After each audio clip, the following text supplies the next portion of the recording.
படத்தில் வயலன்ஸ் இல்லைங்க, வயலன்ஸில் தான் படமே இருக்குது.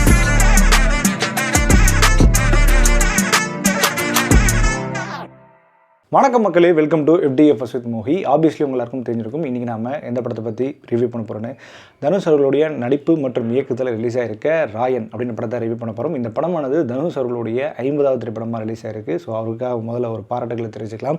அண்ட் இந்த படத்தில் மேலும் யார் அப்படி லீட் பண்ணியிருக்காங்க அப்படின்னா, சந்தீப் கிஷான், அப்புறம் காளிதாஸ் ஜெயராம், துஷரா விஜயன் அவர்கள், அண்ட் அப்பர்ணா பாலமுரளி, வரலட்சுமி வராங்க, அப்புறம் SJ சூர்யா அவர்கள் பண்ணியிருக்காங்க. ஸோ இந்த மாதிரி செல்வராமன் பண்ணியிருக்காங்க. இந்த மாதிரி நிறைய ஸ்டார் காஸ்டிங் இந்த படத்தில் இருக்குது. இந்த படம் வந்து சன் பிக்சர்ஸ் கலாநிதிமாறன் அவர்கள் தேவையில் ரிலீஸ் ஆகிருக்கு.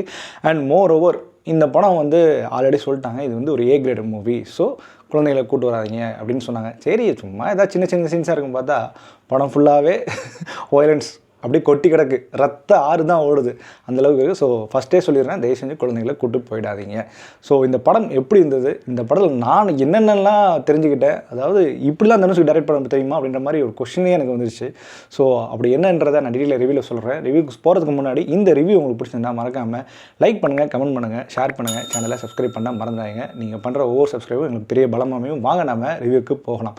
ராயன் இந்த படத்தினுடைய கதை சுருக்கம் என்ன அப்படின்னு கேட்டிங்கன்னா, ராயன் அவங்களுடைய தம்பிங்க 2 பேர் ப்ளஸ் புதுசாக பிறந்திருக்க குழந்தை, அவங்க தான் துர்கா, அதாவது தர்ஷா விஜயன். இவங்க வந்து பார்த்திங்கன்னா ஒரு கிராமத்தில் வசிக்கிறாங்க. அவங்களோட அப்பா அம்மா ஒரு வேலையாக போகிறேன்னு சொல்லிட்டு கிளம்பி போகிறாங்க. ஆனால் ஆள் ரிட்டனே காணோம். ஸோ 2 நாள் ஆச்சு, 3 நாள் ஆச்சு. அதனால் ஒரு சாமியார் கிட்டே போகிறாங்க. சாமியார் கிட்ட போய் பார்த்துப்பாங்க. அதாவது சாமியார் வந்து அந்த குழந்தைய தூக்கிட்டு போகிறார் அப்படின்னு சொன்னார். அதில் சின்ன வயசுலேயே ஒரு கொலையை பண்ணிவிட்டு ராயன் அவங்க ஃபேமிலி வந்து சென்னை வந்து செய்கிறாங்க. செல்வராங் வந்து ஹெல்ப் பண்ணுறாரு. ஸோ அதுக்கப்புறம் ராயன் அவங்க ஃபேமிலி வந்து பார்த்திங்கன்னா ஒரு ஃபாஸ்ட் ஃபுட் சென்டரை வச்சு அப்படியே நான் காலத்தை கடத்திட்டு இருக்காங்க. ஆனால் அவங்களுக்கு ஒரு பிரச்சனை வந்து விழுது. ஏன்னா இங்கே வந்து சேது, அப்புறம் வந்து சரவணன், அதாவது SJ சூர்யாவுக்கும் சரவணனுக்கும் பெரிய கிளாஸ் இருக்குது, 25 வருஷம் பகை. அந்த பகையில் இவங்க வந்து மாட்டிக்கிறாங்க. அதுக்கப்புறம் கதை எங்கே மாதிரி நகர்ந்துச்சு, ராயன் ஃபேமிலி என்ன ஆனாங்க, அதுதான் இந்த படத்தினுடைய ஒட்டுமொத்த கதையே. ஓகே, இந்த படத்தினுடைய பாசிட்டிவ் நெகட்டிவ் பற்றி பேசுவோம். பாசிட்டிவ் அப்படின்னு கேட்டிங்கன்னா நிறைய பாசிட்டிவ் இருக்குது இந்த படத்தில். ஆக்சுவலி நான் எதிர்பார்க்காத நிறைய பாசிட்டிவ் இருந்தது. AR ரஹ்மான் இந்தளவு இறங்கி மியூசிக் அடிப்பார்னு நான் இன்றைக்கி தான் என் வாழ்க்கையிலே பார்த்த ஒரு ஃபீல். சும்மா இறங்கி அடித்து விட்ருக்காரு மனுஷன். டேய் நானும் இறங்க வேண்டா அப்படின்ற மாதிரி பெரிய பாய் பண்ண சம்பவம் தான் இந்த படம். பெரிய பாய் சும்மா மிரட்டி விட்ருக்காரு. பிஜிஎம்லாம் அப்படி ஒரு பிஜிஎம் படத்தில், நம்ம எதிர்பார்க்காத பிஜிஎம். தலைவா நீ இப்படிலாம் பிஜிஎம் போடுவியா அப்படின்ற மாதிரி ஒரு கொஷின் வந்துச்சு. எனக்கெல்லாம் ஒரு மாதிரி புல்லரிச்சிச்சு. உண்மையாக சொன்னால் நான் ஒரு தீவிரமான AR ஃபேன். நீ AR ஃபேன் இல்லைனா கூட பரவாயில்ல, கண்டிப்பாக புல்லரிச்சிடும். எஸ்பெஷலி நான் எந்த இடத்துல சொல்கிறேன் அப்படின்னு கேட்டிங்கன்னா, உசுரே நீ தானே அப்படின்னு சொன்ன உடனே ஒன்று உங்கள் கண்ணில் தண்ணி வரும், இல்லை கை ஃபுல்லாக புல்லரிச்சு போய் கிடக்கும். அந்த சீனு வந்து அதுக்கேற்ற மாதிரி அந்த லைவ் ஆக்ஷன் போய்ட்டுருக்கும். ஓ மை காட், வேறு மாதிரி இருந்தது. அந்த தேட்டர் எக்ஸ்பீரியன்ஸே வேறு மாதிரி இருந்தது. படம் ஃபுல்லாக AR ரஹ்மான் தாங்க சும்மா பச்சு செஞ்சுட்டார் படம் ஃபுல்லாகவே. கண்டிப்பாக அவரோட பெரிய கிரெடிட்ஸ் பண்ணியிருக்காரு. அண்ட் செகண்ட் ஆஃப் டெக்னிக்கலி வந்து பார்த்திங்கன்னா ஓம் பிரகாஷோடைய சினிமாட்டோகிராஃபி, என்னென்ன கலர் கிரேடிங், என்ன மாதிரியான ஒரு லொக்கேஷன் கேப்சரிங்கு, நைட் ஷாட்ஸ்லாம் படம் ஃபுல்லாக மேக்ஸிமம் நைட் ஷாட்ஸ் தான். நைட் ஷாட்ஸ் எடுக்கப்பட்ட விதம், எல்லா ஆங்கிள்லையும் மனுஷன் பூந்து விளையாண்டுருக்காரு. ஸோ அவரும் சரி, எடிட்டிங் ஒர்க்கும் சரி, படத்தில் டெக்னிக்கல் சைடாக எல்லாமே ஸ்ட்ராங்.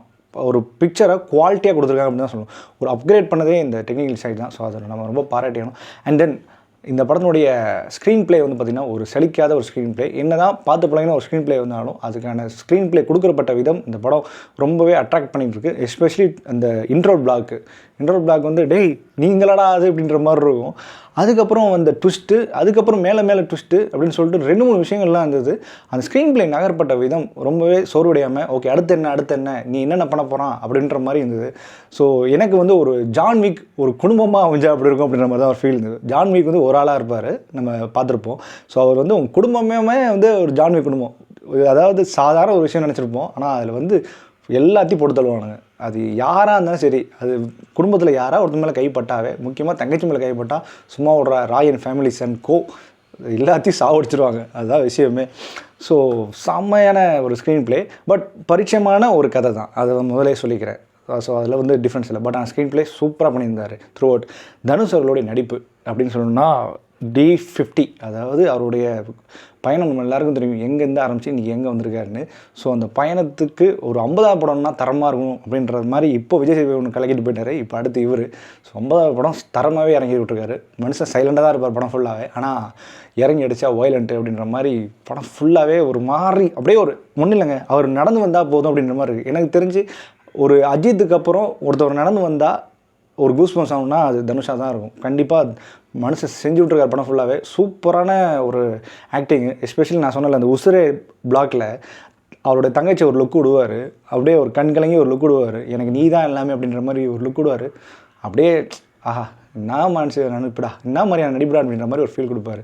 வேறு மாதிரி பண்ணி விட்ருக்காருங்க. அண்ட் தென் காளிதாஸ் ஜெயராம் அப்புறம் சந்தீப் கிஷன் இவங்க 2 பேருமே ஒரு மேஜர் ரோல் பண்ணியிருக்காங்க.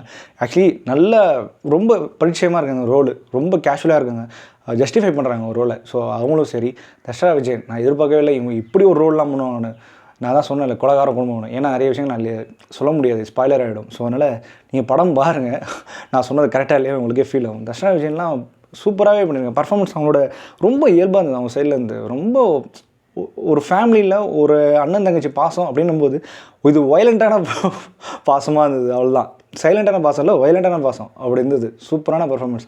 அப்புறம் எஜே சூர்யா அவரை பற்றி பேசணுன்னா ஆக்சுவலி இந்த படத்துக்கு எஜே சூர்யா தான் வில்லனாக இருக்கணுமான்னு ஒரு ஆப்ஷன் இல்லை, வேறு ஆப்ஷன் கூட தேர்ந்துருக்கலாம். பட் எஜே சூர்யா சரி கொடுக்கப்பட்ட வேலையை நல்லாவே பண்ணியிருந்தார். அண்ட் தென் சரவணா இருக்கட்டும், அப்புறம் செல்வ ராகவனாக இருக்கட்டும், அவரும் சரி, அப்புறம் பிரகாஷ்ராஜ் இவங்க எல்லாருமே கொடுக்கப்பட்ட வேலையை எல்லாருமே சிறப்பாக பண்ணியிருந்தாங்க. ஆக்சுவலி இந்த படத்தில் எல்லாருமே நோட் பண்ணுற மாதிரி இருந்தாங்க எல்லா கேரக்டர்ஸுமே. அப்புறம் பாலமுரளி ஃபஸ்ட் ஹாஃபில் சூப்பராக ஸ்கோர் பண்ணிட்டு போகிறாங்க. ஆனால் செகண்ட் ஹாஃபில் அவங்க ஆளே காணோம், ஏன்னு தெரில. ஃபஸ்ட் ஹாஃப் போர்ஷன் ஃபுல்லாகவே ரொம்ப அமர்க்கமாக பண்ணியிருந்தாங்க. ஸோ இந்த படத்தில் என்ன பிரச்சனை அப்படின்னு கேட்டிங்கன்னா நான் ஆரம்பத்தில் சொன்னது தான் ரெகுலரான பரிச்சயப்பட்ட கதை. ஸோ அதனால் புதுசாக எதுவும் இருக்கா கேட்டிங்கன்னா அப்படிலாம் இல்லை. But way of screenplay ரொம்ப ஸ்கோர் பண்ணிட்டாங்க, அதுதான் சொல்லி ஆகணும். அண்ட் தென் ஒரு சில விஷயங்கள் லாஜிக் இல்லாமல், அதாவது போலீஸ் வந்து பார்க்குறாங்க வேடிக்கை மட்டும் தான் பார்க்குறாங்க, எதுவுமே தட்டி கேட்க ஆரம்பிட்டாங்க. அதாவது ஒரு போலீஸ் 2 போலீஸ் வராங்க அவ்வளோதான். அதுக்கு மேலே ஒரு அதாவது 30-40 பேர் செத்து கிடப்பாங்க.